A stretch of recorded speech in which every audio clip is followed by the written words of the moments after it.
அன்பான சகோதர சகோதரிகளே, உங்கள் அனைவருக்கும் என் இனிய சலாம். அஸ்ஸலாமு அலைக்கும் வரஹ்மத்துல்லாஹி வபரகாத்துஹு. இன்று நாம் இஸ்லாத்தின் ஐம்பெரும் கடமைகளில் ஒன்றான ஹஜ் பற்றியும், அந்த கடமையுடன் பிரிக்க முடியாதவாறு இணைந்திருக்கும் நபி இப்ராஹிம் அலைஹிஸ்ஸலாம் அவர்கள் பற்றியும் பேசப் போகிறோம். இது ஒரு 10 நிமிட உரை என்பதால் சுருக்கமாகவும் தெளிவாகவும் ஹஜ்ஜின் சாரம்சத்தையும் இப்ராஹிம் நபியின் தியாகங்களையும் பார்ப்போம். ஹஜ் இஸ்லாத்தின் ஐந்தாவது தூண். ஹஜ் என்பது இஸ்லாத்தின் ஐந்தாவது தூண் ஆகும். வசதி படைத்த ஒவ்வொரு முஸ்லிமும் தன் வாழ்நாளில் ஒரு முறையாவது நிறைவேற்ற வேண்டிய கடமையாகும். இது வெறும் புனித பயணம் மட்டுமல்ல, அது ஒரு ஆன்மீக பயணம், பாவ மன்னிப்பு தேடும் பயணம், இறைவனுடன் நெருங்கும் பயணம், சமூக ஒற்றுமையை வெளிப்படுத்தும் பயணம். உலகம் முழுவதிலுமிருந்து இலட்சக்கணக்கான முஸ்லிம்கள் மக்காவில் உள்ள கஅபாவை நோக்கி ஹஜ்ஜை நிறைவேற்றி செல்கிறார்கள். ஒரே உடை, ஒரே எண்ணம், ஒரே நோக்கம், அல்லாஹ்வுடைய திருப்தியை பெறுவது. இது இஸ்லாமிய உம்மாவின் மகத்தான ஒற்றுமையை பறைசாற்றுகிறது. இப்ராஹிம் நபியும் ஹஜ்ஜும். தியாகத்தின் மகத்துவம். ஹஜ்ஜின் சடங்குகள் அனைத்தும் நபி இப்ராஹிம் அலைஹிஸ்ஸலாம் அவர்களின் மனைவி ஹாஜ்ரா ரலியல்லாஹு அன்ஹா மற்றும் அவர்களின் மகன் இஸ்மாயில் அலைஹிஸ்ஸலாம் ஆகியோரின் தியாகங்களையும் இறைவனுக்கு அடிபணிந்தலையும் நினைவுபடுத்துகின்றன. கஅபாவின் கட்டுமானம். கஅபா உலக முஸ்லிம்களின் கிப்லா.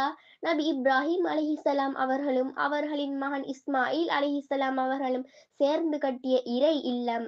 அல்லாஹ் கூறுகிறான், இப்ராஹீமும் இஸ்மாயிலும் இவ்வீட்டின் அஸ்திவாரங்களை உயர்த்திய போது பிரார்த்தித்தார்கள், எங்கள் இரட்சகனே, எங்களிடமிருந்து இப்பணியை ஏற்றுக்கொள்வாயாக. நிச்சயமாக நீயே செவியுறுப்பவனாகவும் நன்கறிபவனாகவும் இருக்கின்றாய்.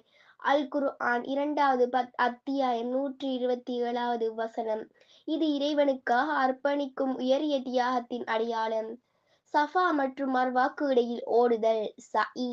இது ஹாஜ்ரா ரலியல்லாஹு அன்ஹா அவர்களின் தியாகத்தை நினைவுபடுத்துகிறது.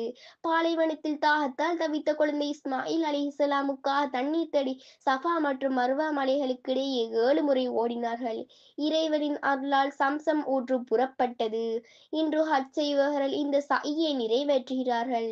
இது ஹாஜ்ரா ரலியல்லாஹு அன்ஹா அவர்களின் நம்பிக்கையையும் இறை நாட்டத்தில் அவர்கள் கொண்ட பொறுமையையும் வெளிப்படுத்துகிறது. அரஃபா பெருவழி. ஹஜ்ஜின் மிக முக்கியமான அம்சம் அரஃபாவில் ஒன்று கூடுதல். இது இப்ராஹிம் அலைஹிஸ்ஸலாம் அவர்கள் தங்களின் மகன் இஸ்மாயில் அலைஹிஸ்ஸலாமை அறுத்து பலியிட அல்லாஹ் கட்டளையிட்ட போது இறைவனின் விருப்பத்திற்கு முழுமையாக கட்டுப்பட்ட இடமாகும். பின்னர் அல்லாஹ் ஒரு செம்மறியாட்டை பலியிட அனுமதித்தான். இது இறைவனில் எந்த தியாகத்திற்கும் தயாராக இருக்கும் மனப்பான்மையின் அடையாளமாகும். அரஃபா தினமே ஹஜ்ஜின் முழுமையை குறிக்கிறது. அங்கு பாவ மன்னிப்பு பெருமளவில் வழங்கப்படுகிறது. கல்லெறிதல், ரமி. இது இப்ராஹிம் அலைஹிஸ்ஸலாம் அவர்கள் சைத்தானை விரட்டியடித்ததை நினைவுபடுத்துகிறது. சைத்தான் இப்ராஹிம் நபிக்கு இறைவனின் கட்டளையை நிறைவேற்ற விடாமல் தடுக்க முயன்றான். ஆனால் இப்ராஹிம் நபி உறுதியாக நின்று சைத்தானை கல்லெறிந்து விரட்டினார்கள். இது நம் வாழ்வில் வரும் தீய எண்ணங்களையும் சைத்தானிய தூண்டுதல்களையும் எதிர்த்து போராடுவதன் அவசியத்தை உணர்த்துகிறது. ஹஜ்ஜின் படிப்பினைகள். ஹஜ் என்பது வெறும் சடங்குகள் மட்டுமல்ல, அது நமக்கு பல படிப்பினைகளை வழங்குகிறது. தியாகம். இறைவழியில் தியாகம் செய்ய நாம் தயாராக இருக்க வேண்டும். பொறுமை. ஹாஜ்ரா ரலியல்லாஹு அன்ஹா அவர்களின் பொறுமையையும் இறை நம்பிக்கையும் நாம் பின்பற்ற வேண்டும். இறை பக்தி. இப்ராஹிம் நபியின் முழுமையான சரணாகதி நம்மை இறைவனிடம் மேலும் நெருக்கமாகும். சமத்துவம். ஹஜ்ஜில் அனைவரும் ஒரே உடையணிந்து எந்த பாகுபாடும் இல்லாமல் சமமாக இருக்கிறார்கள். இது இஸ்லாம் போதிக்கும் சமத்துவத்தின் சிறந்த எடுத்துக்காட்டு. பாவ மன்னிப்பு. ஹஜ் என்பது ஒருவரின் கடந்த கால பாவங்களை மன்னிக்க அல்லாஹ் வழங்கும் ஒரு பொன்னான வாய்ப்பு. முடிவுரை. இறுதியாக ஹஜ் என்பது வெறும் ஒரு பயணம் அல்ல, அது ஒரு ஆன்மீக மாற்றத்தின் தொடக்கம்.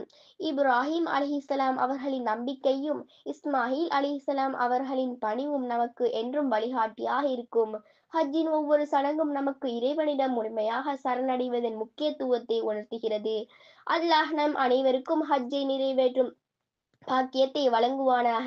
நமது பாவங்களை மன்னித்து நம்மை அவனது நல்லடியார்களில் சேர்ப்பவனாக. ஆமீன். என் பேச்சுக்கு செவிமடுத்த உங்கள் அனைவருக்கும் நன்றி.